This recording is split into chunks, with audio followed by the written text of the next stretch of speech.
Welcome to క్షణం TV. Kurnool జిల్లా ఆధునిపట్నంలో municipal council సమావేశం శనివారం రసవత్తరంగా సాగింది. మున్సిపల్ కౌన్సిల్ సమావేశానికి ముఖ్య అతిథిగా ఎమ్మెల్సీ డాక్టర్ మధుసూదన్, స్థానిక ఎమ్మెల్యే డాక్టర్ పివి పార్థసారథి పాల్గొన్నారు. సమావేశంలో ప్రధానంగా కుక్కల బెడద నుండి కబ్జాలు బెడద వరకు తారాస్థాయికి చేరింది. పట్టణంలో వైసీపీ కార్యాలయం ముమ్మాటికి కబ్జా చేసి అక్రమ కట్టడం అని ఆధోనిపట్నంలో వేసిన ఫ్లెక్సీలతో మొదలైన రచ్చ మాజీ ఎమ్మెల్యే సాయిప్రసాద్ రెడ్డి ఇంట్లో పేకాట ఆడించాడనే ఆధారాలు నాతో ఉన్నాయంటూ కౌన్సిలర్లు, ఎమ్మెల్యే మధ్య ఆరోపణల పర్వం సుమారు 3 గంటల పాటు ఈ సమావేశంలో సాగింది. అయితే గత వైసీపీ ప్రభుత్వంలో నోరు మెదపని కౌన్సిలర్లు అందరూ కూడా నేడు అధికారులను నిలదీసి అడుగుతున్నారని, ఇది చాలా గర్వించదగ్గ విషయమని ఎమ్మెల్యే పార్థసారథి సమావేశంలో పేర్కొన్నారు. గతంలో మున్సిపల్ కౌన్సిల్ సమావేశం 1 గంట కూడా సాగేది కాదని, అయితే నేడు 3 గంటల పాటు ప్రజల సమస్యలపై చర్చించి అధికారులను నిలదీసి అడగటం తనకు చాలా నచ్చిందని, వారందరికీ కూడా పేరు పేరున ధన్యవాదాలని తెలిపారు. అయితే పట్టణంలో లక్షలు వెచ్చించి సీసీ రోడ్లు వేయిస్తే అధికారుల నిర్లక్ష్యంతో తాగునీటి పైప్లైన్లో పగిలి లీకేజీల కారణంగా రోడ్లు దెబ్బతిని 3 సంవత్సరాలకే గుంతలమయమయ్యాయని కౌన్సిలర్లు ఆవేదన వ్యక్తం చేశారు. అలాగే గత 3 సంవత్సరాల నుండి మున్సిపల్ కార్యాలయానికి సంబంధించిన అకౌంట్ ఈ ఫైలింగ్ చేయకపోవడంపై అధికారుల నిర్లక్ష్యంపై కౌన్సిల్ సందీప్ రెడ్డి అసహనం వ్యక్తం చేశారు. అలాగే మున్సిపల్ కార్యాలయానికి వచ్చిన కౌన్సిలర్లకు చైర్మన్, వైస్ చైర్మన్లకు ప్రత్యేకంగా ఒక గది ఏర్పాటు చేయాలని ఆయన కోరారు. అయితే ఆగస్టు 15న ప్రతి సచివాలయంలో కూడా జాతీయ జెండా ఎగురవేయాల్సి ఉంటుందని, అయితే అధికారుల నిర్లక్ష్యంతో ప్రజల చేత ఎన్నుకోబడిన కౌన్సిలర్లకు తెలపకుండా సచివాలయం వద్ద జాతీయ జెండా ఎగురవేయకుండా గతంలో ఎన్నడూ లేని విధంగా మున్సిపల్ కార్యాలయంలో ఎగురవేశారని అధికారుల తీరుపై కౌన్సిలర్లు అసహనం వ్యక్తం చేశారు. సీజనల్ వ్యాధులను దృష్టిలో పెట్టుకుని పట్టణంలో దోమల నివారణకు ప్రత్యేక చర్యలు చేపట్టాలని కౌన్సిలర్ సందీప్ రెడ్డి కోరారు. స్పందించిన ఎమ్మెల్యే డాక్టర్ పివి పార్థసారథి గత 3 సంవత్సరాలుగా ఎన్నడూ నోరు మెదపని కౌన్సిలర్లు నేడు ప్రజల సమస్యలపై తమ గొంతుకను ధైర్యంగా నేడు వినిపిస్తున్నారని, ఇది గర్వించదగ్గ విషయమని, ఇది ముమ్మాటికి ఆదరణలో మార్పు వచ్చిందని తెలుపుతున్నారని అన్నారు. పట్టణంలో ఉన్న వైసీపీ కార్యాలయంలో గతంలో పేకాట ఆడించడం వాస్తవమేనని, దానికి సంబంధించిన ఆధారాలు, ఫోటోలు కూడా తనకు పంపారని, సమయం వచ్చినప్పుడు బయటపెడతామని, వైసీపీ కార్యాలయం ముమ్మాటికి అక్రమ కట్టడమేనని, దీన్ని స్వాధీనం చేసుకుని ఆడబిడ్డల సంక్షేమం హాస్టల్ చేస్తారని తెలిపారు. ఎన్జీఓ భవనాన్ని రిలీజ్ చేసుకున్న ఎర్రిస్వామి మాజీ ఎమ్మెల్యే సాయిప్రసాద్ రెడ్డికి ముఖ్య అనుచరుడని, ఆయన చేసిన బాగోతాలు ఆదోని నియోజకవర్గ ప్రజలకు స్పష్టంగా తెలుస్తున్నాయన్నారు. కౌన్సిలర్లు అందరూ కూడా ప్రజల సమస్యలపై వాళ్ల గొంతుకను వినిపించాలని, వాళ్ల హక్కులను వాళ్లు కాపాడుకుని అధికారులను నిలదీయాలన్నారు. గత ప్రభుత్వంలో కౌన్సిలర్లు కౌన్సిల్ సమావేశంలో మాట్లాడటానికి కూడా భయపడేవారని, నేడు స్వతంత్రంగా వాళ్ల గొంతుకను వినిపించే హక్కును మేము కల్పించామని సగర్వంగా చెప్పుకుంటున్నామని అన్నారు. ఎందుకు అంత ఆనందపడిపోతున్నావు, సమరపడిపోతున్నావు అని మీరు అడగలరు. అడిగితే నేను సమాధానం ఆదోనిలో మార్పు వచ్చింది అధ్యక్ష. ఆదోనిలో 100% మార్పు వచ్చింది. ఎలా మార్పు వచ్చిందని కూడా మీరు అడగాలి. మొట్టమొదటిసారి సంవత్సరం తర్వాత ఎమ్మెల్సీ గారు ఇక్కడ వచ్చి కూర్చోవడం మార్పు కాదా అని అడుగుతా ఉన్నా. అంతెందుకు చైర్మన్ గారు ఎప్పుడు నోరెత్తి మాట్లాడలేదు. చైర్మన్ గారు ఈ రోజు సింగం లాగా దబాయిస్తా ఉన్నారు, కౌన్సిలర్లు నదిలిస్తా ఉన్నారంటే ఇది మార్పు కాదా అని అడుగుతాను. 3 సంవత్సరాల తర్వాత అధ్యక్ష. దాంతో పాటుగా సమావేశం ఎప్పుడైనా ఎంతసేపు జరిగిందా అని ప్రశ్నిస్తా ఉన్నాను. ఈ రోజు సుమారుగా 3.5 గంట పాటు సమావేశం జరగడం అన్నది ఎంత బ్రహ్మాండమైన మార్పు. ఇది ప్రజాస్వామ్యానికి వెల్లువిరుపు లాంటిది కాదుగా, ప్రజాస్వామ్యం ఆదోనిలో పొడిచింది కదా అని ఆలోచన చేస్తున్నాను. ఇది మార్పు కాదా అని అడుగుతున్నాను అధ్యక్ష. అంతేందుకు కౌన్సిలర్లు మాట్లాడటం, నేను ఇప్పుడు ఈ కౌన్సిలర్ లేరు అధ్యక్ష, మొదటిసారి వస్తాను. కౌన్సిలర్లు ఎంతసేపు ఎప్పుడన్నా మాట్లాడినారా అని అంటాను. పోనీ సందీప్ రెడ్డి గారు సూటిగా అడుగుతా ఉన్నా, లేదా మా తమ్ముడు నరసింహన్ సూటిగా అడుగుతా ఉన్నా, ఇంతసేపు మీకు ఎప్పుడన్నా ఈ 3 సంవత్సరాలు మాట్లాడే అవకాశం వచ్చిందా అని సూటిగా ప్రశ్నిస్తా ఉన్నాను. ఇది మార్పు కాదా అని అడుగుతా ఉన్నా అధ్యక్ష. దాంతో పాటుగా ప్రశ్నించడం, మా అక్కలు చెల్లెళ్ళు చాలా మంది పేర్లు చదువుతాను. ఇంకా అక్కలందరూ కూడా ఇంత బ్రహ్మాండంగా గొంతు ఇప్పి మాకు జరిగిన అన్యాయం ఇది, మాకు జరిగిన అవమానం ఇది, నీ నిలదీసే పరిస్థితి ఏ రోజైనా కౌన్సిల్లో ఉందా అని అడుగుతా ఉన్నా. ఇది మార్పు కాదా అని అడుగుతా ఉన్నాను అధ్యక్ష. అంతెందుకు 3 సంవత్సరాల కాలంలో ఇన్ని ప్రశ్నల మీద ఎజెండా నాకెవరో చెప్పారు అధ్యక్ష, నేను లేను కాబట్టి చెప్తాను. సమావేశం అవుతుందంట, అరగంటలో ఆల్ బిల్ పాస్ అని చెయ్యిస్తారంట, వెళ్ళిపోతుందంట అధ్యక్ష. అందువల్ల నేను అడిగాను, మొదటి సమావేశంలో అడిగానండి కమిషనర్ గారిని పిలిచి, ఏమంటే గౌరవ కౌన్సిలర్లు పాపం చాలా ఇబ్బంది పడి వస్తారు కదా, వీళ్ళందరికీ మధ్యాహ్నం దాకా అయితే మధ్యాహ్నం భోజనం పెట్టాలి కదా, మంచి భోజనం పెట్టి భక్ష్యాలతో పాటుగా ఇంటికి పంపించాలి కదా అని కమిషనర్ గారిని అడిగాను. కమిషనర్ గారు నాకు చెప్పిన సమాధానం ఏంటంటే, ఏముంది సార్, అరగంటలో అయిపోద్ది సార్, అరగంటలో అయిన తర్వాత భోజనం అయిన దాకా ఉండాలి కదండి, ఉంటే పెట్టామా అన్నాడు అధ్యక్ష. అంటే నాకు తెలిసినంతవరకు గత 3 సంవత్సరాలుగానో 5 సంవత్సరాలుగానో ఎప్పుడు కూడా కౌన్సిల్ సమావేశం అరగంటకు మించి జరిగినట్టు లేదు, ఆల్ బిల్ పాస్ అని చెయ్యొద్దడం తప్ప అని నాకు చెప్పారు అధ్యక్ష. కానీ ఈ రోజు 3.5 గంటల పాటు ఇన్ని ప్రశ్నలు, సమాధానాలు, క్లారిఫికేషన్స్, అబ్బాబాబాబా కన్నుల పండగ లేదా కౌన్సిలర్లకు అందరికీ కూడా అని మీ ద్వారా నేను సంతోషాన్ని వ్యక్తం చేస్తాను అధ్యక్ష. అంతేందుకు ఈరోజు క్లారిఫికేషన్ అడుగుతా ఉన్నాను, చాలా అసలు అద్భుతం. మన నరసింహన్ అయితే దబాయించి టేబుల్ కొట్టి ఫైల్ త్యా అన్నాడంతే. అసలు నాకు కళ్ళు నిండిపోయినాయి అధ్యక్ష, కడుపు నిండిపోయింది అధ్యక్ష. ఏ రోజైనా నరసింహన్న గారు గత 3 సంవత్సరాల్లో ఫైలు త్యా అని టేబుల్ మీద కొట్టాడా అని సుడిగా ప్రశ్నిస్తా ఉన్నాను. ఈ రోజు కొట్టగలిగినాడంటే అది కూటమి ప్రభుత్వంలో కాదా, నేను ఎమ్మెల్యే అయిన తర్వాత కాదా అని అడుగుతా ఉన్నా. నేను ఆయన పూర్తి స్థాయి అభినందనలు తెలియజేస్తా ఉన్నాను అధ్యక్ష. ఇది కొనసాగాలని నేను కనుక్కుంటా ఉన్నాను అధ్యక్ష. అంతెందుకు ఈ కౌన్సిల్ సమావేశాలు మొట్టమొదటిసారిగా చూస్తున్నాను అధ్యక్ష. గతం కూడా ఒకసారి చూశాను నేను, ఈరోజు కూడా నాకు చూశాను. ఇన్ని అంశాలు వచ్చినాయి, ఇన్ని అంశాల్లో ఇది వాయిదా ఏమయ్యా అనే ధైర్యం ఏ కౌన్సిలర్ కన్నా, ఏ వైస్ ఛాన్సలర్ కన్నా, వైస్ చైర్మన్ కన్నా ఉండిందా అని అడుగుతా ఉన్నా.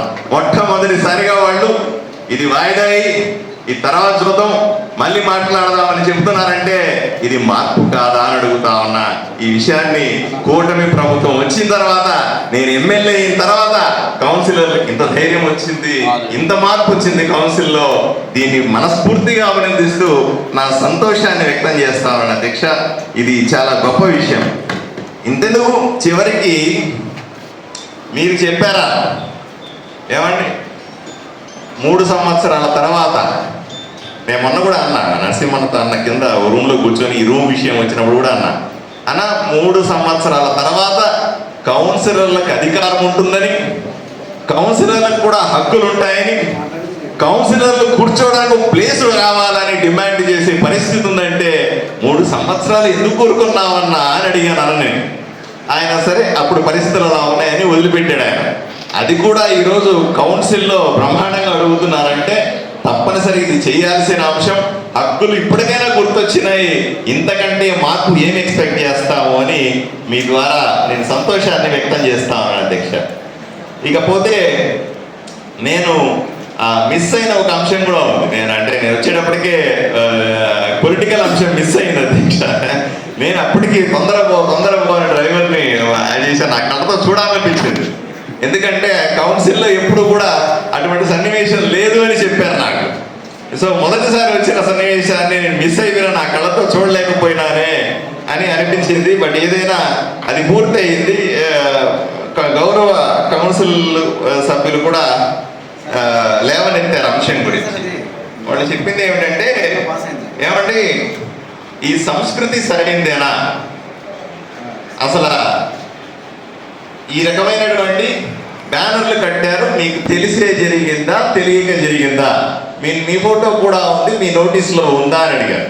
ఎస్, అయిపోయిన తర్వాత డెఫినెట్గా ఆ ఫోటో, నా ఫోటో దాంట్లో ముద్రించిన తర్వాత మళ్ళీ ఇంకా 2 మాట ఉండదు అధ్యక్ష.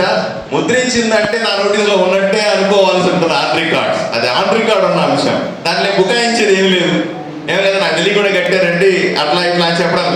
నాకు తెలిసి కట్టినా తెలియక కట్టినా అక్కడ నా ఫోటో ఉన్న తర్వాత అది నా నోటీస్లో ఉన్నట్టే లెక్క. తప్పనిసరిగా ఆ విషయాన్ని వాళ్ళకు గౌరవంగా చెప్తున్నా అధ్యక్ష. పెద్దలు చెప్పారు ఏమంటే చాలా ప్లాట్ఫామ్స్ ఉంటాయి, కోర్టులు ఉన్నాయి, మీరు వెళ్ళి కోర్టులో తెచ్చుకోండి మీకు ఏదైనా అబ్జెక్షన్స్ ఉంటే అని సలహా కూడా ఇచ్చారు అధ్యక్ష. 100% అండి. నేను ప్రజా కోర్టులోనే ఉన్నానని మీకు విన్నవించుకుంటాను. కోర్టులో ఒక జడ్జి ఉంటాడు. ఆదోనిలో 2,50,000 మంది ఓటర్లు జడ్జిలుగా ఉన్నారు.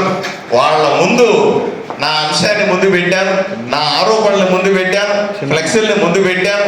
ప్రజలు చదివి తీరాల్సిందే. నిజాలు తెలుగు దేశంలో ప్రజా కోర్టులో దీన్ని ముందు పెట్టాను అధ్యక్ష. సంస్కృతి గురించి మాట్లాడుతా ఉన్నారు అధ్యక్ష. ఈ అంశం గురించి మాట్లాడిన తర్వాత సంస్కృతి మాట్లాడతాను. అయ్యా, నేను బ్యానర్ల విషయంలో చాలా స్పష్టంగా నా చేతిలో రికార్డులు ఉన్నాయి అధ్యక్ష. మీ అందరికీ కూడా సోషల్ మీడియా ద్వారా ప్రజలకందరికీ నా రికార్డ్స్ పెట్టాను. మళ్ళీ కావాలంటే మీకు ఇస్తాను అధ్యక్ష, మీకు ఇస్తాను. గౌరవ కౌన్సిలర్లు కూడా ఇస్తాను అధ్యక్ష. ఏదైతే అంటే రాజకీయ అంశాన్ని వాళ్ళు ఎవరెత్తారు కాబట్టి నేను సమాధానం చెప్పాలి, కాబట్టి చెప్పకపోతే కూడా కుదరదు కదా. ఏదైతే వైఎస్ఆర్సీపీ భవనం గురించి ఫ్లెక్సీలు మాట్లాడుతూ ఉన్నారు, నేను చేసిన ఆరోపణలకి ఆ ఫ్లెక్సీల మీద ఉన్నటువంటి కంటెంట్కి 100% కట్టుబడి ఉన్నాను అధ్యక్ష. స్పష్టంగా రాశాను. వైఎస్ఆర్సీపీ పార్టీ భవనం ఏదైతే పార్టీ భవనంగా వాడుతున్నారో దాన్ని పార్టీలకు సంబంధించిన కీలకమైనటువంటి మాజీ శాసనసభ్యులు గారి ముఖ్య అనుచరుడు దాన్ని ఆక్రమించుకొని పార్టీకి లీజుకి ఇచ్చానని చెప్తా ఉన్నారు. ఆ లీజ్ అగ్రిమెంట్ నాకు ఇంకా కనపడలేదు, ఎక్కడ ఎదుగుతా ఉన్నాను. అది వాళ్ళ ప్రైవేటు లీజ్ అగ్రిమెంట్ కాబట్టి నాకు దొరికే అవకాశం లేదు. అది పబ్లిక్ డాక్యుమెంట్ అయితే దొరుకుతుంది. అది ముమ్మాటికి కూడా చేసింది తప్పు. నేను అడిగిన ప్రశ్నకు సమాధానం చెప్పలే. వైఎస్ఆర్సీపీ పార్టీ ముఖ్య నాయకుడు యదిస్వామి ఏదైతే ఉన్నాడో ఆ యదిస్వామి దాన్ని ఆక్రమించుకున్నాడు, ముమ్మాటికి ఆక్రమించుకున్నాడు. సమస్య నేను ఇంతకుముందు కూడా చెప్పాను అధ్యక్ష. నేను సబ్ రిజిస్టర్ ఆఫీస్కి వెళ్ళి ఈసీ తీశాను అధ్యక్ష. ఇది ఈసీ అధ్యక్ష. ఈ ఈసీలో ఇప్పటికీ కూడా బాబన్న పేరు మీదనే ఉంది. తర్వాత ఎక్కడ పేరు మార్పు లేదు అధ్యక్ష ఆ బిల్డింగ్కి సంబంధించి. అంటే మామూలుగా మీ ఇల్లైనా నా ఇల్లైనా ప్రజల ఏ ఇల్లైనా సరే ఈసీ తీస్తే ఎవరి పేరు మీద ఉంటే వాళ్ళ ఆస్తి అని అంటామా అనమా? ఇప్పుడు వైఎస్ఆర్సీపీ నాయకులు మీటింగ్లు పెట్టి చెప్తా ఉన్నారు, ఇది ఎన్జిఓ ఆస్తి అని అంటారు. ఎక్కడి నుంచి వచ్చింది ఎన్జిఓ ఆస్తి? ఏం ఈసీలో కనపడదా ఎన్జిఓ ఆస్తి అంటే అని సుడిగా అడుగుతా ఉన్నాను. దీనికి సమాధానం చెప్పకుండా సంస్కృతి గురించి మాట్లాడుతున్నారు అధ్యక్ష. ఇక రెండో విషయం, అయ్యా మీరంతా ఇంత పెద్దలు కదా, అధికారంలో ఉన్నారు కదా, వైఎస్ఆర్సీపీ పార్టీ బ్రహ్మాండంగా ఎలిగింది కదా, మీరు చెయ్యి ఊపితే అన్ని పనులు జరిగిపోయే శాసనంలాగా గడిచింది కదా. మీరు దాన్ని ఆక్రమించుకున్న తర్వాత 99 సంవత్సరాలు లీజ్ అనే పేరు మీద డాక్యుమెంట్ పుట్టించిన తర్వాత మీరేం చేశారు? దానికి మీ మున్సిపాలిటీలో 41 మంది కౌన్సిలర్ ఉన్నాం. 41 మంది కౌన్సిలర్కి నేను సూటిగా అడుగుతా ఉన్నా, ఏదైనా అక్రమమైన ఈరోజు ఇన్ని క్లారిఫికేషన్ ఆఫీసర్లు అడుగుతా ఉన్నారు కదా. ఈరోజు డిపిఓ అనే టౌన్ ప్లానింగ్ ఆఫీసర్ నిలదీసి నోటి తెచ్చినట్టు అడుగుతా ఉన్నాం కదా. మరి ఈ 41 మంది కౌన్సిలర్లు ఎమ్మెల్యేగా ఉన్నటువంటి వ్యక్తి, ఎమ్మెల్సీగా ఉన్నటువంటి వ్యక్తి, ప్రభుత్వంలో ఉన్న పెద్దలు దీన్ని సమర్థిస్తారా? ఏదైతే టౌన్ ప్లానింగ్ కు పెట్టి అప్రూవల్ రాకుండా 3 అంతస్తులు 4 అంతస్తులు బిల్డింగ్ కట్టారు కదా, దీన్ని మీరు సమర్థిస్తారా అని సుడిగా ప్రశ్నిస్తాం. కౌన్సిలర్ సమాధానం చెప్పమనండి, లేదా తెలుగుదేశం పార్టీ పెద్దలు, వైఎస్ఆర్సీపీ పార్టీ పెద్దలు సమాధానం చెప్పమనండి. మేము సమర్థిస్తాము. టౌన్ ప్లానింగ్ కి అప్రూవల్ నన్ను అయిపోయిన తర్వాత మీరు రాసుకోండి. నేను గంట వెయిట్ చేశాను ఈ మాట మాట్లాడడానికి. మాట్లాడండి సార్, మాట్లాడాల్సిందే, లేకపోతే వాళ్ళకి వార్తలు ఎట్లా ఉంటాయి. 41 మంది కౌన్సిలర్లు ఆ రోజు అడిగి ఉండాలి కదా, ఏమైనా టౌన్ ప్లానింగ్ అప్లై చేశాం కదా, తప్పుడు డాక్యుమెంట్లు పెట్టాం కదా, దానికి కనీసం ఫీజు కూడా కట్టలేదు కదా, ఎటువంటి లింక్ డాక్యుమెంట్లు లేకుండా అప్లై చేశాం కదా, మరి దీనికి ఎట్లా అప్రూవల్ లేకుండా కట్టిన బిల్డింగ్ అక్రమైన బిల్డింగ్ అవునా కాదా అని వీళ్ళందరూ సమాధానం చెప్పిదా. నేను అధికారంలోకి వచ్చిన తర్వాత, నేను ఎమ్మెల్యే అయిన వారం లోపల, అక్క చెల్లెళ్ళకి అందరికీ తెలుసు, నేను ఎమ్మెల్యే అయిన వారం లోపల నోటీస్ ఇచ్చాం. నేను అప్పుడు 17 వైఎస్ఆర్సీపీ భవనాలు రాష్ట్ర వ్యాప్తంగా ఈ రకంగా ఉన్నాయని చెప్తే దాన్ని పూర్తిగా లోతైన దర్యాప్తు చేయమంటే అప్పటికప్పుడు దర్యాప్తు చేస్తే బయటకు వచ్చినటువంటి ఈ కుంభకోణం ఆక్రమణ తెలిస్తే వెంటనే నేను మున్సిపాలిటీ అధ్యక్ష.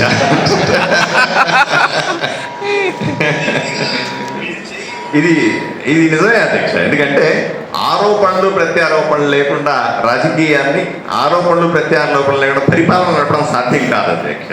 కాబట్టి ఆ రోజు నేను కంప్లైంట్ ఇచ్చిన సందర్భంలో సాక్షాత్తు మున్సిపల్ ఆఫీస్ నుంచి నోటీస్ ఇచ్చింది నిజం కాదా, మీరు చేసింది ఆక్రమణ అని దీంట్లో స్పష్టంగా ఉందా లేదా అని అడుగుతా ఉన్నా.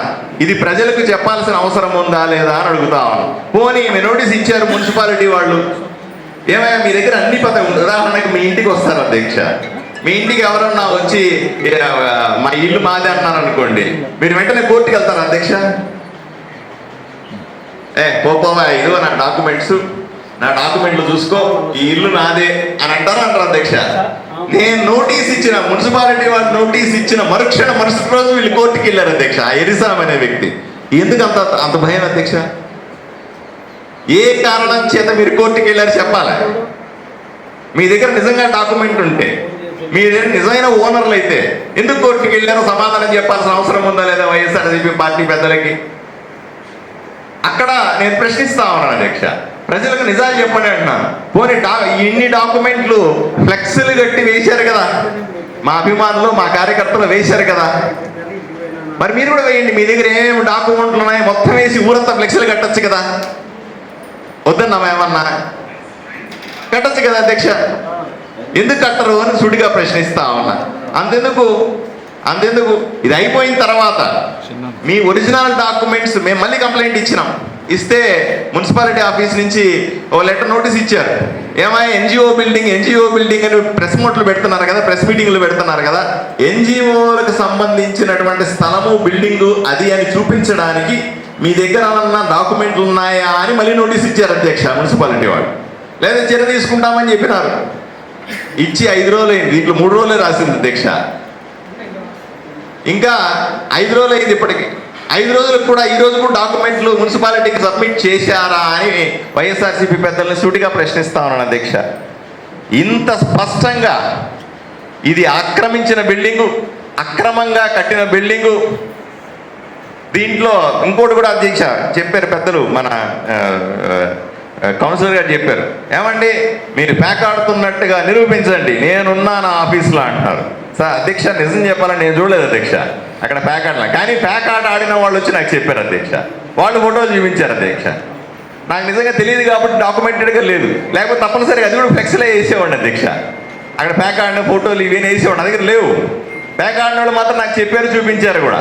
కానీ అది వ్యక్తిగత అంశం, మరి ఆ స్థాయిలో వెళ్తే బాగుండదన్న ఉద్దేశంతో నేను దాన్ని టచ్ చేయలేదు. బట్ ఏదేమైనా ఏదైతే ఎన్నికల సందర్భంగా నేను మాట్లాడిన సందర్భంగా వచ్చినటువంటి ఆ బిల్డింగ్లో, వైఎస్ఆర్సీపీ పార్టీ బిల్డింగ్లో ప్యాక్ ఆడినారు, ప్యాక్ ఆట క్లబ్ నడిపినారు.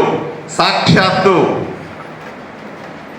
ఎక్స్ఎమ్మెల్యే గారు ఆయన ఇంటి మీద కూడా ప్యాక్ ఆడించినాడు అన్నదానికి పూర్తి సాక్ష్యాధారాలు ఉన్నాయి అధ్యక్ష. ఆ స్థాయికి వెళ్తే డెఫినెట్గా బయట పెడతాను అధ్యక్ష. దాంట్లో కూడా ఎటువంటి మొహమాటం లేదు అధ్యక్ష. అది స్పష్టం. నాకు కాదు అధ్యక్ష, ఊరిలో అందరికీ తెలుసు. మీకు తెలీదా? ఇక్కడ కూర్చున్న గౌరవ కౌన్సిలర్లకు అందరికీ తెలియదా అని సుటిగా ప్రశ్నిస్తా ఉన్నా. దీనికి సమాధానం చెప్పాలా? చెప్పండి, అవకాశం ఇస్తాను. వాళ్ళు ఎవరు చెప్పిందన్నా వింటాను అధ్యక్ష, ఉండాలి, వింటాను. ఇప్పుడు మీరు గంట మాట్లాడినారు కదన్నా, అట్లే కాదు. మీరు నేను అది అయిపోయిన తర్వాత మీరు గంట అన్న గంట మాట్లాడండి. వాదోపవాదాలు జరిగైనా సరే, ఈ కౌన్సిల్లో అయినా సరే ఆ వైఎస్ఆర్సీపీ పార్టీ భవనం అక్రమమా సక్రమంగా తేల్చాల్సిందిగా చైర్మన్ గారు నేను విన్నవించుకుంటాను. నేను ఆకలితో అయినా ఉంటాను, నాకు భోజనం తెప్పించదండి, నేను ఆకలితో అయినా ఉంటాను, కానీ సాయంకాలం లోపల ఈ విషయాన్ని తేల్చాల్సిందిగా నేను కోరుకుంటా ఉన్నాను అధ్యక్ష. ఎందుకంటే ప్రజలు వేచి చూస్తా ఉన్నారు అధ్యక్ష. వాళ్ళు చెప్పింది కరెక్టే. ప్రజలకు ఏది నిజమో తెలియాల్సిన బాధ్యత ఉందా లేదా అక్క? చెప్పండి అక్క. మీరు ప్రజలు కోరుకుంటా ఉన్నారు, నిజమే చెప్పండి అయ్యా బాబు, అన్ని ఫ్లెక్స్లు ఉన్నాయి అక్కడ, ఇన్ని పేపర్లు ఉన్నాయి ఇక్కడ, మీ దగ్గర పేపర్లు బయట పెట్టండి అయ్యా అని ప్రజలు వేచి చూస్తా ఉన్నారు.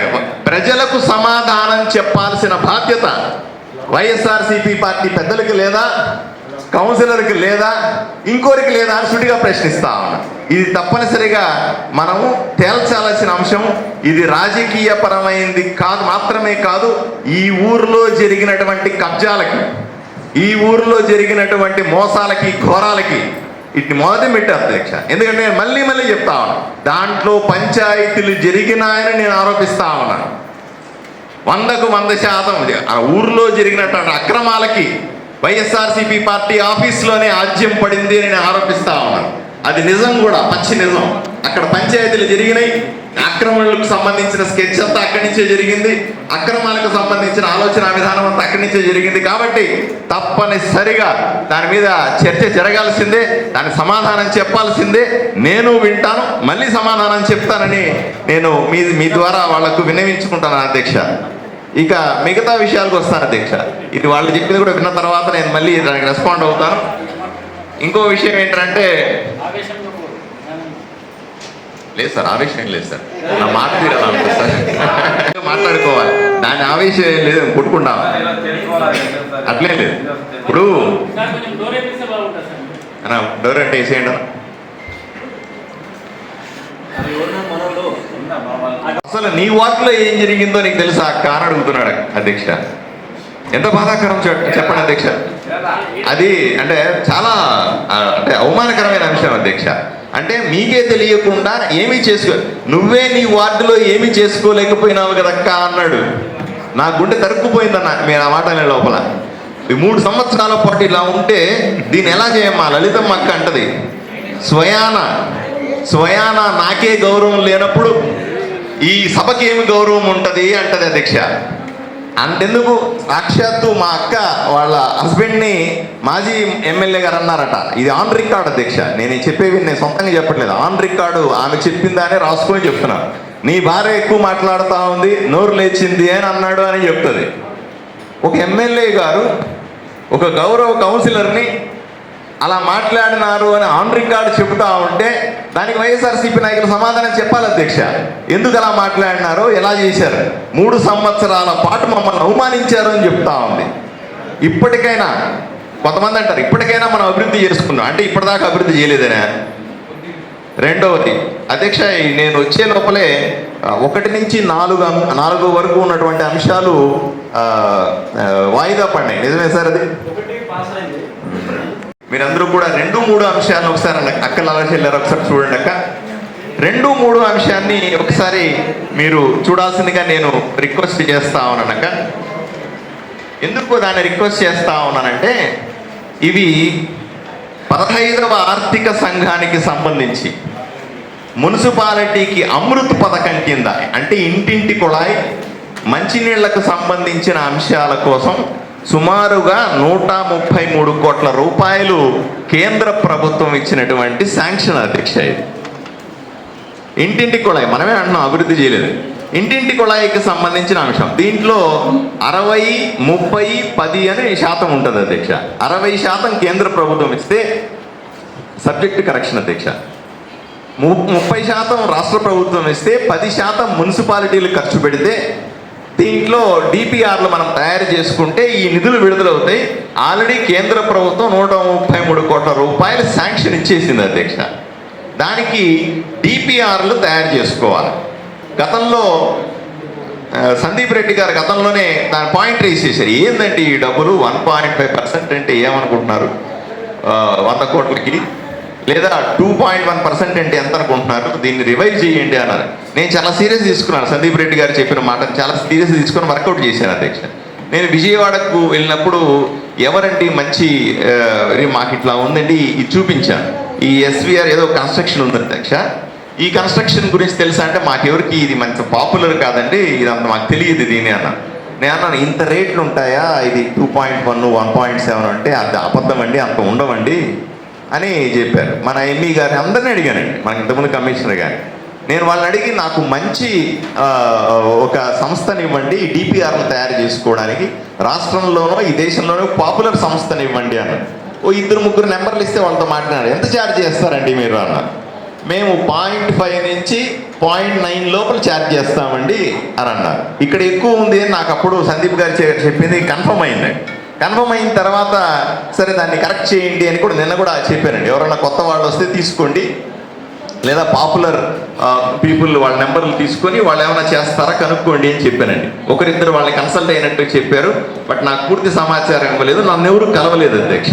ఎందుకంటే పొరపాటు నన్ను కలిశారంటే అది వేరే అర్థం ఉంటుంది కాబట్టి నన్ను ఎవరు కలవలేదండి. ఇంజనీర్లను కలిసినారు అని చెప్పినారు అధ్యక్ష. మనం ఈ డిపిఆర్ తయారు చేయకపోతే 0.7%కి చేస్తామా, 0.8%కి చేస్తామా, 1% 2%కి చేస్తామా, ఏదైనా సరే మనకి రీజనబుల్ అమౌంట్కి డిపిఆర్ చేయకపోతే ఈ 133 కోట్ల రూపాయలు విడుదలయ్యే అవకాశం లేదు. ఇంటింటి కొళాయిలు ఇప్పుడు డిపిఆర్ చేస్తే కూడా 6 నెలల సంవత్సరం తర్వాత ఇంటింటి కొళాయి వస్తుంది. మనము పదే పదే చెప్తా ఉన్నాం, వైఎస్ఆర్సీపీ పార్టీ అభివృద్ధికి ఆటంకం కాదు, మేము మీకు సపోర్టు, అధిక ఆదోని అభివృద్ధి చెందాల్సిందే అని పదే పదే చెప్తా ఉన్నాం. మరి ఎన్నిసార్లు పదే పదే చెప్తా ఉన్నాం కదా, దీన్ని కరెక్షన్ చేసి ముందుకు తీసుకెళ్లాల్సింది పోయి దీన్ని ఎందుకు వాయిదా వేస్తా ఉన్నారు అంటే అభివృద్ధికి మీరు ఆటంకం కల్పించడం కాదా అని సూటిగా ప్రశ్నిస్తా ఉన్నాం. దానికి మళ్ళీ మీరు చెప్పండి సార్, సందీప్ రెడ్డి గారు మళ్ళీ చెప్పండి దాని గురించి. దీని గురించి కూడా చర్చ జరగాలి అధ్యక్ష. ఎందుకు వాయిదా వేశారు? 133 కోట్లు ఆదోనికి రావడం మీకు ఇష్టం లేదా? సూటి ప్రశ్న. పోనీ ఇన్ని కరెక్షన్స్ చేశారు కదా, దాంట్లో కరెక్షన్ మేము 1.5 ఇవ్వలేమండి, మేము 0.5 ఇస్తాం, 0.7 ఇస్తాం. వాళ్ళు ఎవరైతే వస్తారో వాళ్ళ దగ్గర చేయించండి, అర్జెంటుగా డిపిఆర్లు కరెక్ట్ చేసి మాకు డబ్బులు తీసుకురండి అని దబాయించి చెప్పాల్సినటువంటి కౌన్సిల్ దాన్ని ఎందుకు వాయిదా వేసింది? దీంట్లో ఇంకేమైనా అర్థం ఉందా అని సూటిగా ప్రశ్నిస్తున్నా అధ్యక్ష. ఇది కూడా నాకు చాలా ఇబ్బందికరంగా అనిపించినటువంటి అంశం అధ్యక్ష. ఇక ఈ 133 కోట్లు ఏదైతే ఉన్నాయో డిపిఆర్ కోసం ఇట్లాగే పోతే ఆ డబ్బులు వెనక్కి వెళ్ళిపోతే దానికి బాధ్యులు ఎవరు? అది కూడా ఇది ఎప్పటి ఆగస్టు 23 సార్, అంటే ఇప్పుడు ఆగస్టు కూడా అయిపోయిందండి. అంటే 1 సంవత్సరం కింద వచ్చినటువంటి నిధులు, అంటే 12 కౌన్సిల్లో దీనికి ఆమోదం లభించి ఉండవచ్చు. అంటే లాస్ట్ టైం ఒకటి మిస్ అయింది కాబట్టి 11 కౌన్సిల్లో ఆమోదం లభించి ఉండవచ్చు. మరి 11 కౌన్సిల్లో మీరు ఎందుకు ఆపినారు అని సూటిగా ప్రశ్నిస్తాను.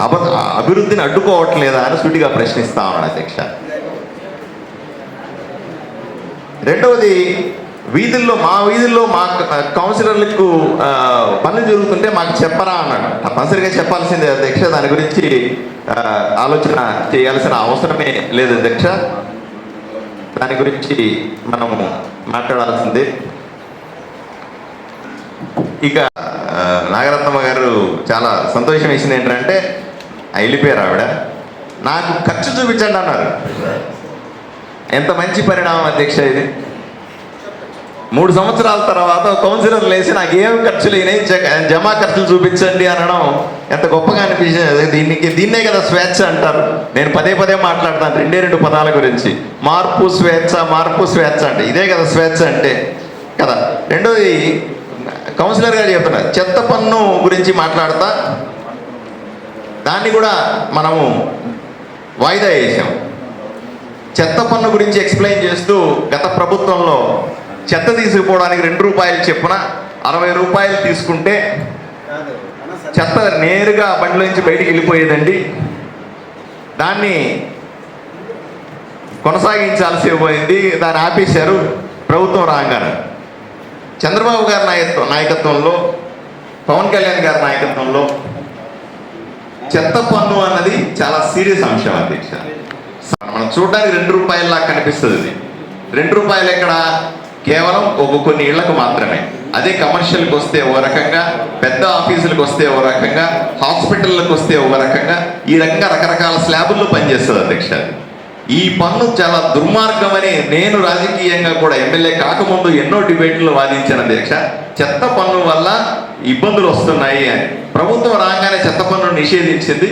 వాడిచ్చిన ఒక వ్యాలిడ్ సలహా నేను తీసుకుంటా ఉన్నాను. తప్పనిసరిగా ఆ డబ్బులు రాకపోతే వెహికల్స్ని మెయింటైన్ చేయడము, జీతభత్యాలు ఇవ్వడం కష్టం అనిపిస్తుంది. దీన్ని అసెంబ్లీలో మాట్లాడమన్నారు. 100కు 100% ఈ అంశాన్ని అసెంబ్లీలో కూడా నేను మాట్లాడతానని మీ అందరికీ హామీ ఇస్తాను.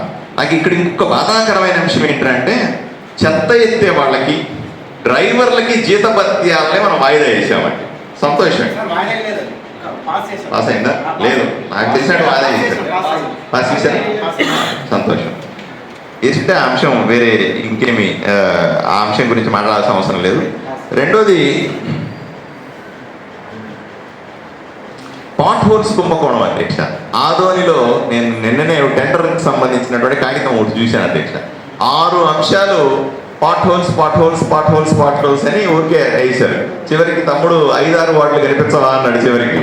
సో ఈ పాట్ హోల్స్ని గత ఎన్నో సంవత్సరాలకి ఇట్లాంటి అప్రూవల్స్ తీసుకుని చేస్తూనే ఉన్నారు అధ్యక్ష. ఎన్నో అప్రూవల్ వచ్చి ఉంటాయి. పాట్ హోల్స్ని అన్నీ ఫిలప్ చేసింటే రోడ్డు ఇట్లా ఉండేవే కాదు మనకి. కానీ ఇక్కడ పాట్ హోల్స్ అనే జనరలైజ్డ్ యాక్టివిటీ వల్ల, ఎవరు బాధ్యత తీసుకోకపోవడం వల్ల, ఎవరు చూడకపోవడం వల్ల తప్పనిసరిగా ఈ పాట్ హోల్స్ యాక్టివిటీలో కుంభకోణం ఉంది. దీంట్లో కాంట్రాక్టర్లు సరిగా పని చేయలేదు అని నేను నమ్ముతా ఉన్నాను. దయచేసి కౌన్సిలర్లు అందరూ కూడా ఒకసారి నాతో ఏకీభవించి ఈసారి పాట్ హోల్ సంబంధించినటువంటి కాంట్రాక్టులు వచ్చినప్పుడు దగ్గరుండి మా అందరూ సబ్ డివైడ్ చేసుకుని మీ వార్డుల్లో అయినా సరే పాట్ హోల్స్ ఇంటిని పూర్తి క్లోజ్ అయినాయా లేదా అన్న విషయం. ఎందుకంటే పెద్ద డబ్బులు అధ్యక్ష. మీరు చూస్తే కాంట్రాక్ట్లో 6 అంశాలంటే సుమారుగా 40-50 లక్షల రూపాయల పాట్ హోల్కి సంబంధించిన ఖర్చు. నిజంగా ఆ 40-50 లక్షల రూపాయలు మనమే ఒక కామన్ సెన్స్ ఒక పాట్ హోల్ నింపడానికి ఒక 2,000 రూపాయలు ఖర్చు అవుతుంది అధ్యక్ష. 50 లక్షలకి ఎన్ని పాట్ హోల్స్ నింపొచ్చు మీరు అంచనా వేసుకోండి. ఊర్లో అన్ని పాట్ హోల్స్ లేవు అధ్యక్ష. 50 లక్షలకు వర్క్ చేసేంత పాట్ హోల్స్ లేవు అధ్యక్ష. అయినప్పుడు కూడా ఊరంతా పాట్ హోల్స్ ఉన్నాయి. మనమైతే అప్రూవల్ ఇస్తున్నామంటే డెఫినెట్గా ఈ పాట్ హోల్స్ కుంభకోణం గురించి మనం సీరియస్గా ఆలోచన చేయాల్సింది. మన ఇంకో సిస్టర్ కూడా వెళ్ళిపోయింది. ఆ భోజనం టైం ఏంటి, ఇంట్లో వండాల్సిన పరిస్థితి ఏమో మాకు తెలియదు. లేదని పరశురాముల్లా దగ్గర నుంచి అరిచారు బాగా. నాకు కూడా సంతోషం వేసింది ఇన్ని రోజుల తర్వాత అరిచారని. కుక్కలు ఆవులు, కుక్కల గురించి మాట్లాడినారు, ఆవుల గురించి కూడా ఆపరేషన్ చేసి వాటిని చేయాలి. దాని మీద ఏకగ్రీవంగా మనం ఒక తీర్మానానికి రావాల్సి ఉంది. వెంటనే కుక్కలన్నీ పట్టుకోవాలి. ఎందుకంటే కుక్కలన్నీ చాలా భయంకరంగా. ఇంతియాజ్ అహ్మద్ గారు వెళ్ళిపోయాడు. ఇంతియాజ్ అహ్మద్ గారు మాట్లాడినారు పింఛను గురించి. ఉస్మాన్ సారీ సంబంధించి ఈరోజు పంచలేకపోయినా మాకు ఇన్ఫార్మ్ చేయలేదు. తప్పనిసరిగా అందరూ పాల్గొనాల్సిందిగా నెక్స్ట్ టైం నుంచి అందరికీ మెసేజ్ల రూపంలోనో ఇంకోటి రూపంలోనో ఓ మెసేజ్ పంపిద్దాం కమిషనర్ గారికి నేను విజ్ఞప్తి చేస్తున్నాం మీ ద్వారా. రెండోది ఏంటంటే దయచేసి మొదటి సంవత్సరంలోనే కూటమి ప్రభుత్వం వచ్చిన వెంటనే 3,000 రూపాయలు ఉన్నటువంటి పింఛన్ని 4,000 రూపాయలకు చేసినందుకు అభినందిస్తూ ఏకగ్రీవ తీర్మానాన్ని ప్రవేశపెట్టాల్సిందిగా మిమ్మల్ని మీ ద్వారా కౌన్సిలర్ని నేను వేడుకుంటా ఉన్నాను. ఎందుకంటే ఇది పరిణామం. అది గత ప్రభుత్వంలో జగన్మోహన్ రెడ్డి ప్రభుత్వంలో చూసాం అధ్యక్ష. పింఛను పెంచుతామని చివరి దాకా లాగి 250, 500 ఇట్లా పెంచి ఆడికి చేసింది. చంద్రబాబు నాయుడు గారు ముఖ్యమంత్రి అయిన వెంటనే ఏమీ ఆలోచన చేయకుండా మొదటి సంతకం పింఛను పెంచినట్టు పెంచి వదలబడేసాడు. 1000 రూపాయలు ఒకరికి, 2,000 రూపాయలు ఒకరికి, 3,000 రూపాయలు ఒక సెగ్మెంట్కి పెంచాడు.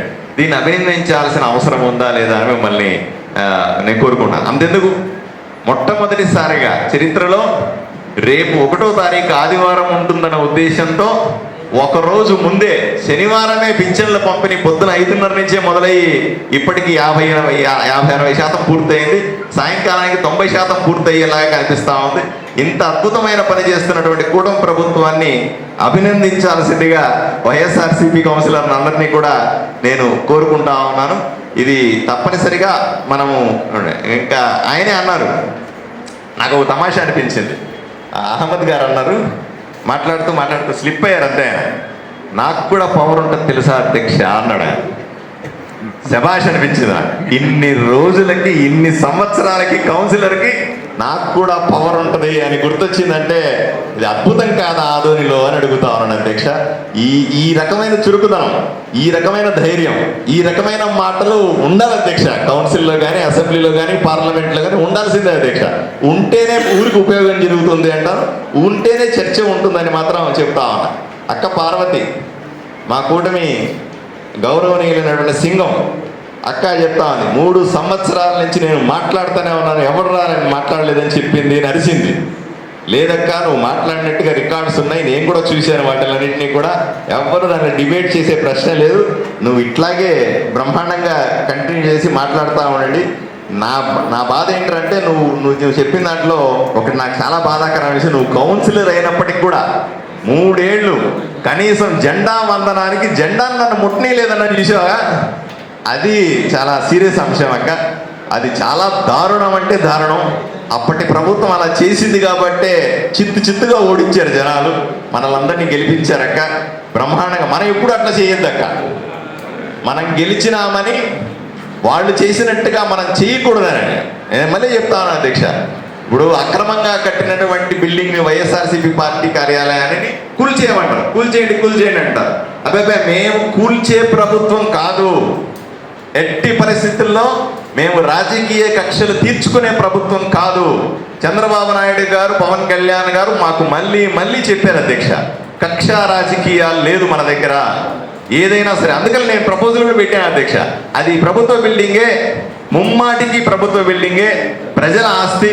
దాంట్లో ఆడబిడ్డలకు సంబంధించినటువంటి హాస్టల్ పెడతాను అని చెప్పాను అధ్యక్ష. అక్క చెల్లెలను సమర్థిస్తారా లేదా అని సూటిగా ప్రశ్నిస్తా ఉన్నా. దాన్ని కూల్చేయడం కరెక్టా లేదా ఆడబిడ్డలకు సంబంధించినటువంటి హాస్టల్ పెట్టడం కరెక్టా అన్నది పెద్దలు, అక్కలు, చెల్లెళ్ళు మానవతా దృక్పథంతో ఆలోచన చేయాల్సిన అవసరం ఉంది.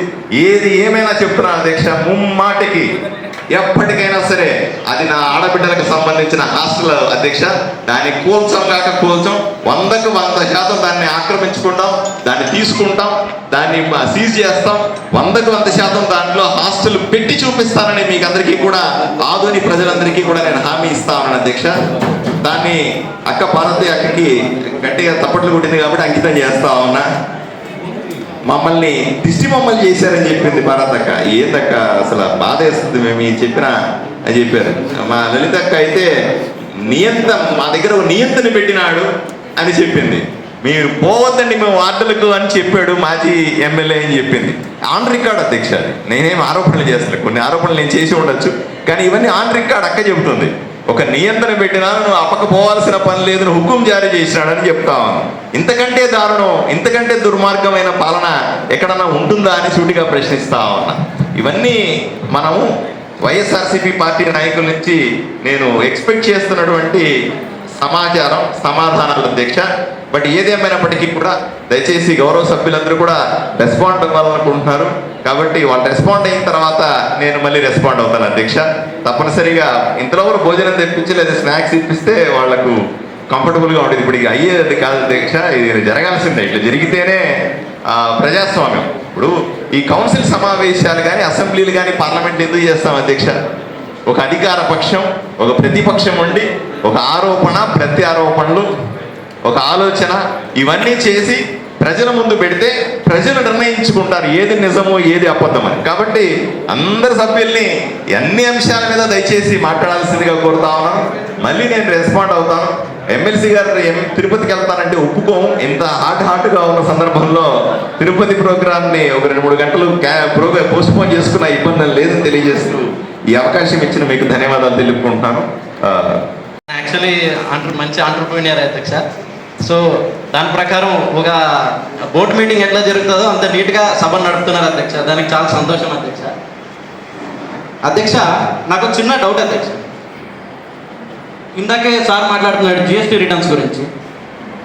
మనము షాపులో రెంట్కి ఇచ్చినాం అధ్యక్ష, పబ్లిక్ రెంట్ తీసుకున్నారు అధ్యక్ష. జిఎస్టీ కూడా పే చేస్తున్నారు అధ్యక్ష. జిఎస్టీ కూడా మున్సిపాలిటీకి పే చేస్తున్నారు అధ్యక్ష. మున్సిపాలిటీ జిఎస్టీకి అమౌంట్ కట్టాలి గవర్నమెంట్కి, జిఎస్టీ అమౌంట్. అధ్యక్ష జిఎస్టీ ఆఫీసర్లు మున్సిపల్ షాప్ ఓనర్ల దగ్గర పోయినారా, మున్సిపాలిటీ దగ్గరకు వచ్చినారా అధ్యక్ష? మున్సిపాలిటీ వాళ్ళ దగ్గరికే వచ్చినారు అధ్యక్ష. ఎందుకు అని అంటే మున్సిపాలిటీస్ ఓనర్ అధ్యక్ష. ఏమధ్యక్ష సార్ చెప్తున్నారు అధ్యక్ష, బాబయ్య గారిది ఇది స్థలము, దీన్ని కబ్జా చేశారు 100%. ఒకరికి విషయం క్లారిఫికేషన్ కావాలి అధ్యక్ష. ఎన్జిఓస్ మన ప్రెస్ మీట్ చెప్పినప్పుడు అధ్యక్ష 50 ఏళ్ళ నుంచి అక్కడ ఉంటున్నామని చెప్పినారు అధ్యక్ష. దాన్ని ఎన్జిఓస్ కబ్జా చేసినారా లేదంటే వైఎస్ఆర్సీపీ పార్టీ కబ్జా చేశారు? ఇది మొదటి ప్రశ్న అధ్యక్ష. రెండోది అధ్యక్ష, నోటీసులు ఎవరికి ఇచ్చినారు అధ్యక్ష? ఎర్రిస్వామి అనే వ్యక్తికి ఇచ్చినారు అధ్యక్ష. వైఎస్ఆర్సీపీ పార్టీ అనేది టెనెంట్ అధ్యక్ష. దాంట్లో టెనెంట్ అంటే బాడుగదారుడు. దాన్ని వైఎస్ఆర్సీపీ పార్టీ కబ్జా చేసిందని ఏ ఉద్దేశంతో అంటున్నారు అధ్యక్ష? ఆయన కబ్జా చేసినాడు ఎరిస్వామి అని అంటున్నారు. ఎరిస్వామికి మీకు మంచి అనుకూలాలు ఉన్నాయి. ఎవరితో ఉండవు అధ్యక్ష అనుకూలాలు? ఆయన పార్టీకి ఏ పదవిలో లేడు ఎరిస్వామి అనే వ్యక్తి. ఆయన ఎమ్మెల్యే అనుచరుడు అందరూ చాలామంది ఉంటారు అధ్యక్ష అనుచరు. మళ్ళా చెప్తున్నాం అధ్యక్ష, వైఎస్ఆర్సీపీ పార్టీ ఆఫీస్ ఉండే భవనము అద్దె భవనము. వైఎస్ఆర్సీపీ పార్టీ ఆఫీసు కట్టించింది కాదు సొంతంగా. ఎక్స్ఎమ్మెల్యే సాయి ప్రసాద్ రెడ్డి గారు కానీ ఇంకెవరు కానీ దాన్ని కట్టించింది కాదు. దాన్ని లీజుకు రాసుకున్న వాళ్ళు ఎరిస్వామి గారు. నీవిచ్చిన నోటీసు ఎరిస్వామి గారికి. దీంట్లో బ్యానర్ వేసి ఉండేది వైఎస్ఆర్సీపీ పార్టీ పేరు మీద. బాడీదారుడు ఎవడు ఉంటే వాడిని అంటే ఎట్లా అధ్యక్ష? ఇది ఎంతవరకు సమంజసం అధ్యక్ష? ఎరిస్వామి గారిని ప్రశ్నించండి మీరు. వైఎస్ఆర్సీపీ పార్టీ పేరును ప్రస్తావించొద్దని మా అభ్యర్థన అధ్యక్ష. ఆయన అడుగుతూ ఉండేది అదే అధ్యక్ష. ఆయన ట్యాక్స్ కట్టకపోతే వైఎస్ఆర్సీపీ పార్టీ ఏం చేస్తుంది అధ్యక్ష? బాడీదారుడు ఇప్పుడు అదే కదా అధ్యక్ష జరిగింది. మున్సిపాలిటీ జిఎస్టీ కట్టకపోతే దాంట్లో ఉంటే బాడీదారుడు ఏం చేస్తాడు అధ్యక్ష? కాబట్టి అధ్యక్ష మా వర్షను అందరి తరఫున మేము ఏం చెప్పదలుచుకున్నామంటే అధ్యక్ష, అక్కడ ఉండే భవనము వైఎస్ఆర్సీపీ పార్టీకి సంబంధించింది కాదు, సాయి ప్రసాద్ రెడ్డి గారికి సంబంధించింది కాదు. అది కేవలము వైఎస్ఆర్సీపీ పార్టీ వాళ్ళు బాడీకి తీసుకుపోయింది. ఇంకా రెండోది ప్యాకాట ఇవన్నీ చెప్తారు అధ్యక్ష, నిరారోపణలు అవన్నీ. వాటి గురించి ఎంతసేపు మాట్లాడినా ఇవంటే పేపర్ మీద రికార్డ్స్ ఉంటాయి కాబట్టి మనం ఎంతసేపు అయినా మాట్లాడద్దు అధ్యక్ష. ఇంకా వాటి గురించి మేము డిస్కస్ చేయదలుచుకోలేదు అధ్యక్ష. ప్యాకాట గురించి ఆల్రెడీ మా రఘునాథ్ రెడ్డి గారు వివరణ ఇచ్చున్నారు దాని గురించి. రెండోది అధ్యక్ష, హాస్టల్ అంటున్నారు అధ్యక్ష ఎమ్మెల్యే గారు. హాస్టల్ తీసుకోండి. వైఎస్ఆర్సీపీ పార్టీ ఖాళీ చేసిన రోజు ఎరిస్వామి గారిని అడిగి తీసుకోండి. వైఎస్ఆర్సీపీ పార్టీకి ఏం అడుగుతారు మీరు? సాయి ప్రసాద్ రెడ్డి గారికి ఏం అడుగుతారు మీరు? బిల్డింగ్ ఓనర్ ఎవరు? బిల్డింగ్ కట్టించిందాడు ఎవరు? మీరు నోటీస్ ఎవరి పేరు మీద ఇచ్చినారు? ఎరిస్వామి గారి పేరు మీద ఇచ్చినారు. ఎరిస్వామి గారిని పోయి అడగండి. ఆయన ఒకవేళ నిజంగా ఆక్రమించడం చేసినాడు అని అంటే ఆయన మీద కేసు వేసుకోండి. వైఎస్ఆర్సీపీ పార్టీ పేరు తెవద్దండి అని మా అభ్యర్థన అధ్యక్ష. ఫస్ట్ నుంచి మా వాదన అదే అధ్యక్ష. రెండోది అధ్యక్ష, డిపిఆర్ గురించి చెప్తున్నారు అధ్యక్ష. ఇప్పుడు సార్ చెప్పిన డిపిఆర్ అధ్యక్ష మూడో అంశము ఆల్రెడీ టెండర్ అయిపోయి టెండర్ కూడా వచ్చింది అధ్యక్ష. ఇది కేవలం ఇప్పుడు లాస్ట్ మీటింగ్లో వచ్చింది కాబట్టి దీన్ని మళ్ళీ దీంట్లో తెచ్చినారు తప్పించి ఒకసారి మున్సిపల్ అధికారులతో మళ్ళీ కరెక్షన్ చేసుకోమని అడుగుతా ఉన్నాను అధ్యక్ష. మూడో అంశంని టెండర్కి పిలిచినారా లేదా అని చెప్పి మేము మొన్న కూడా క్లియర్గా అబ్జెక్ట్ చేసినాం అధ్యక్ష. సార్ గారికి ఆయన ఎదురుగా రిక్వెస్ట్ చేసినాం అధ్యక్ష. ఏమని రిక్వెస్ట్ చేసినాం అధ్యక్ష? ఇవి ఎక్కువగా పాడినారు, ఎక్కువగా ఈ ప్రొక్యూర్మెంట్ పోకుండా పిలిచినారు, దీన్ని దయచేసి ఈ ప్రొక్యూర్మెంట్కి పిలవండి అని చెప్పి సార్ గారిని అభ్యర్థించినాం అధ్యక్ష. సార్ గారు కూడా అధికారులకు తెలపడం జరిగింది, అధికారులకు వర్క్కు పిలవడం జరిగింది, కాంట్రాక్ట్ వేయడం జరిగింది. అది అవునా కాదనేది ఒకసారి అధికారులను స్పష్టం చేయమని చెప్పండి అధ్యక్ష. అడగండి అధ్యక్ష, మీ ద్వారా అడుగుతున్నాను అధ్యక్ష. మూడో అంశము టెండర్ పిలిచినారా లేదా సార్?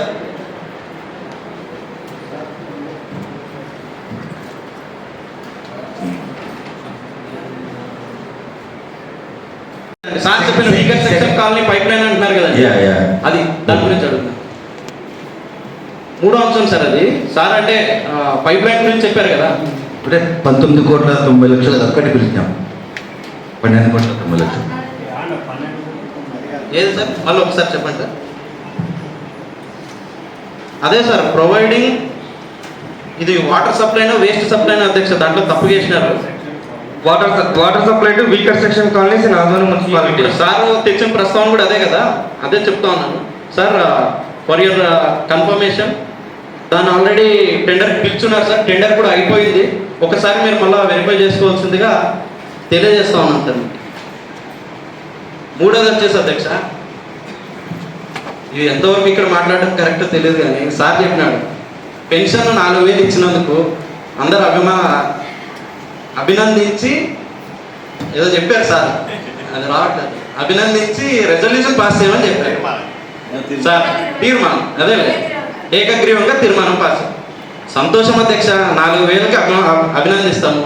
అమ్మఒడి అధ్యక్ష, అమ్మఒడికి అభినందించాలి అధ్యక్ష. తల్లికి వందనం ఉన్నారు అధ్యక్ష. ఇక అట్లా చెప్పుకుంటూ పోతే అధ్యక్ష ఎన్నో స్కీమ్లు ఉన్నాయి అధ్యక్ష అమలు చేయడానికి. దాంట్లో అవన్నీ ఉన్నాయి. ఇది రాజకీయ ప్రస్తావన అవుతుంది అధ్యక్ష. అంటే సార్ చెప్పిన దానికి చెప్తా ఉన్నాను. 4,000కి అభినందించాలి అని అంటే మిగతా స్కీములకి ఏమన్నారు అధ్యక్ష? దానికి కూడా వ్యతిరేకిస్తూ రెజల్యూషన్ పాస్ చేయమంటే చేస్తామని.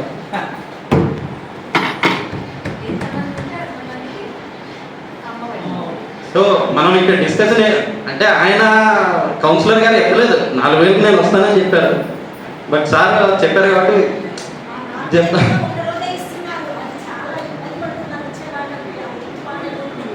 దాంట్లో చాలా ఏ స్కీమ్ దీని మీద దయచేసి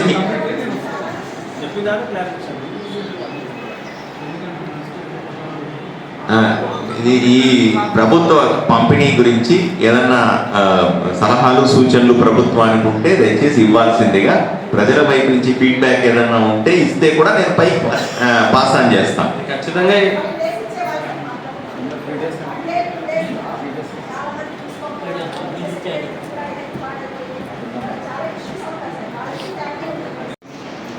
మన గౌరవ ఎమ్మెల్యే గారు బిల్డింగ్ డిమాలిషన్ చేయడము మా పార్టీ కానీ మా కూటమి సిద్ధాంతం కాదు, బాలికల హాస్టల్కి ఇస్తానన్నాడు అధ్యక్ష. అది చాలా మంచి పరిణామం. కానీ విజయవాడలో పొద్దున తెల్లవారుజామున 6:30 నుంచి 8 లోపల మీరు బిల్డింగ్ కూల్చారా ఇంకేమైనా చేశారా అనేది నేను ఒకటి అడుగుతున్నా అధ్యక్ష. అదొక పాయింట్. ఎందుకంటే సార్ చెప్పారు కూల్చడం మా సిద్ధాంతం కాదు అని, కానీ మీరు వచ్చిన మొదటి రోజే కూల్చారు. అది విజయవాడలో నడిగొట్టున ఉన్నటువంటి బిల్డింగ్, ఎటువంటి అనుమతులు లేకోకుండా. దయచేసి ఆలోచించాలి ఇది. నెక్స్ట్ ఇంకొకటి, పెన్షన్ డిస్ట్రిబ్యూషన్ జరుగుతూ ఉంది అన్నారు. మా కౌన్సిలర్లు అడిగిండేది పెన్షన్ డిస్ట్రిబ్యూషన్లో మమ్మల్ని కూడా భాగస్వాములు చేయండి అని. గత ప్రభుత్వంలో మా వాలంటీర్లు మా నాయకత్వంతో సంబంధం లేకోకుండా వ్యక్తి దగ్గర పోయి పెన్షన్ ఇచ్చారు. కానీ ఈరోజు ప్రజల చేత ఎన్నుకోబడినటువంటి మేము కూడా ప్రజాప్రతినిధులే, అంటే మాకు కూడా అంతో ఇంతో ప్రజాస్వామ్యంలో భాగం ఉంది. సో అట్లాంటప్పుడు 2 నెలలైంది మీరు పెన్షన్ పంచడం. కూటమి ప్రభుత్వం ఏ నాయకునికైనా ఏ కౌన్సిలర్కైనా ఇన్ఫర్మేషన్ ఇస్తా ఉన్నారా? నా రెండో ప్రశ్న. దయచేసి ఇప్పుడు ఇక్కడ ప్రజాస్వామ్యం పరిమళిస్తూ ఉందా, ప్రజాస్వామ్యాన్ని తొక్కి పెడతా ఉన్నారా అనేది ఆలోచించుకోవాలి మీరు. రెండోది, డిపిఆర్ కరెక్షన్ చేసి మీరు ఎందుకు దీన్ని ఫార్వర్డ్ చేయలేదని మన గౌరవ శాసనసభ్యులు గారు చెప్పారు. సార్, డిపిఆర్ కరెక్షన్ అనేది అది ఒక టెక్నికల్ సంబంధించినటువంటి సమస్య. దాని మీద మాకు కౌన్సిలర్లకు అవగాహన లేకపోవచ్చు. అది అధికారులు కానీ లేదంటే అధికారులు దాన్ని తీసుకొని దాన్ని కరెక్షన్ చేసి మా ముందుకు తేవాలి. అది ముఖ్యంగా మా పనితనం కాదు, అధికారులు చేయాల్సినటువంటి థింగ్. కానీ అది ఏమైపోతా ఉందంటే కౌన్సిలర్లు దీన్ని నెగ్లెక్ట్ చేస్తూ ఉన్నారు, దీన్ని కంటిన్యూస్గా ఇది ముందుకు తోపుతూ ఉన్నారు. దీనివల్ల రేపు రావాల్సినటువంటి నిధులు రాకపోతే ఎలా అని చెప్పి మా మీద ఈ అబండం వేయడం కరెక్ట్ కాదు కదా సార్. రెండోది సార్, పార్టీ ఆఫీస్లో కార్డ్స్ ఆడారని మీరు చెప్పారు. నేను ఏం మాట మాట్లాడానో అదే స్టాండ్కి నేను ఉన్నాను సార్. కానీ మీరు పార్టీ ఆఫీస్ నుంచి ఇప్పుడు మళ్ళీ దాన్ని ఇంటికి మార్చారు ఇప్పుడు ఇక్కడ సమస్య వచ్చినప్పుడు. సో దయచేసి మీరు ఒకసారి ఆలోచించాలి సార్. ఎందుకంటే మేము కూడా ఇప్పుడు మీ పార్టీ అంటే ఎంత అభిమానం ఉంటుందో మాకు మా పార్టీ అంటే అంతే అభిమానం ఉంటుంది. పార్టీని అంటే తల్లిని అన్నట్టే. సో మేము మిమ్మల్ని అడిగిండేది మా పార్టీ పేరుని పెట్టి దయచేసి మీరు ఎందుకు ఈ ప్రాపగాండా చేస్తూ ఉన్నారని క్వశ్చన్ చేస్తూ ఉన్నాం. రెండోది, అది మళ్ళీ నేను కట్టుబడే ఉన్నాను. పార్టీ ఆఫీస్లో ఎప్పుడూ ఆడలేదు, ఆడినట్టు నిరూపిస్తే నేను రాజీనామా చేస్తా అని చెప్పాను. అదే మాటకి నేను కట్టుబడి ఉన్నాను. తర్వాత మేము ఫ్లెక్సీలు వేసాము, మీరెందుకు ఫ్లెక్సీలు వేసి మీరు కూడా చెప్పండి అంటున్నారు. నేను పొద్దున్నే గౌరవ శాసనసభ్యులు గారు రాకముందు నేను చెప్పాను ఒక మాట. సార్, ఇట్లా ఫ్లెక్సీలు వేసే సంస్కృతిని మనం ప్రోత్సహిస్తే 200 రూపాయలు ఉన్నవాడు ప్రతి మనిషి సరిపోని ఇంకో వ్యక్తి మీద ఫ్లెక్సీ చేస్తాడు. ఇది మంచి సాంప్రదాయమా? ఈ సాంప్రదాయాన్ని మనము ఆహ్వానించచ్చా మన పట్టణంలోకి అనేది ఎమ్మెల్యే గారిని నేను సూటిగా అడుగుతా ఉన్నాను. రెండోది, ఇంకొకటి ఏంటంటే ఈరోజు మేము ఫ్లెక్సీలు వేస్తాం, దానికి జతగా పోటీగా అవతల పార్టీ వాళ్ళు ఫ్లెక్సీలు వేస్తారు, మరి దానికి ఇంకో ఫ్లెక్సీలు వేస్తారు. ఈ కాంట్రవర్సీ ఎక్కడి వరకు పోతా ఉంది? సరే, దయచేసి ఇప్పుడు మేము అడుగుతూ ఉండేది ఏంటి సార్, చట్టం ఉంది, న్యాయస్థానాలు ఉన్నాయి. ప్రజాస్వామ్యంలో న్యాయస్థానం ఉండేది తప్పు రైట్ చెప్పడానికే కదా. వాటిలో మనం తేల్చుకోవాల్సిన బాధ్యత మన మీద ఉంది కదా. ఇప్పుడు న్యాయస్థానం నుంచి వచ్చిన తర్వాత మీరు డిమాలిష్ చేస్తారో, బాలికల హాస్టల్ పెడతారో, లేదా ఇంకో స్వచ్ఛంద సంస్థకి ఇస్తారో, అది మీ అభిప్రాయం. దాని గురించి మేము ఎటువంటి వ్యతిరేకించేది ఏం లేదు. కాకపోతే ఇక్కడ మున్సిపాలిటీ వారు నోటీస్ ఇచ్చిన మరుసటి రోజే వీళ్ళు హైకోర్టుకు పోయారన్నారు. మీ ప్రభుత్వం వచ్చినటువంటి మొదటి రోజుల్లో విజయవాడలో మా పార్టీ ఆఫీస్ని కూల్చారు. మేము నెక్స్ట్ రోజు ఎందుకు కోర్టుకు పోవాల్సి వచ్చిందంటే, ఎక్కడ కూలుస్తే పార్టీ అభిమానులు కార్యకర్తలు బాధపడతారు అని చెప్పి, మనకుండేది న్యాయస్థానాలే కదా మనం పోయి ఆపుకోవడానికి. తర్వాత సార్ ఇంకొకటి, బాపన్న అనే వ్యక్తి ఎన్జిఓస్ సంబంధించినటువంటి వ్యక్తి. మీరు దయచేసి దాన్ని విచారించుకోండి. ఎందుకంటే మీరు చెప్పినట్టు ఈసీలో బాపన్న పేరు ఉండొచ్చు, కానీ మేము పుట్టక ముందు సమస్య. బాపన్న గారు ఎన్జిఓస్కి సంబంధించినటువంటి వ్యక్తి. ఆయన బళ్ళారి జిల్లాలో ఉన్నప్పుడు ఆ స్థలాన్ని ఖరీదు చేశారనేసి మా దగ్గర ఉన్నటువంటి సమాచారం. ఆయన దగ్గర నుంచి కంటిన్యూస్గా 50 సంవత్సరాల పాటు ఎటువంటి ట్రాన్సాక్షన్ లేకుండా ఎన్జిఓస్ భవనంగా అది వాడుతూ వస్తూ ఉన్నారు. ఇప్పుడు దాన్ని ఎన్జిఓస్ వాళ్ళు యదుస్వామి గారికి లీజ్ ఇచ్చారు, ఇక్కడ ఒక వ్యక్తికి ఇచ్చారు. దయచేసి, ఎందుకంటే ఆదంలో ఉండే బ్యానర్లన్నీ పార్టీ పేరు రాశారు. సో ఇది పార్టీలో ఉన్నటువంటి సభ్యులని, కౌన్సిలర్లను, మమ్మల్ని ఎంతో బాధించిందని చెప్పి మీకు తెలియజేస్తా ఉన్నాను సార్.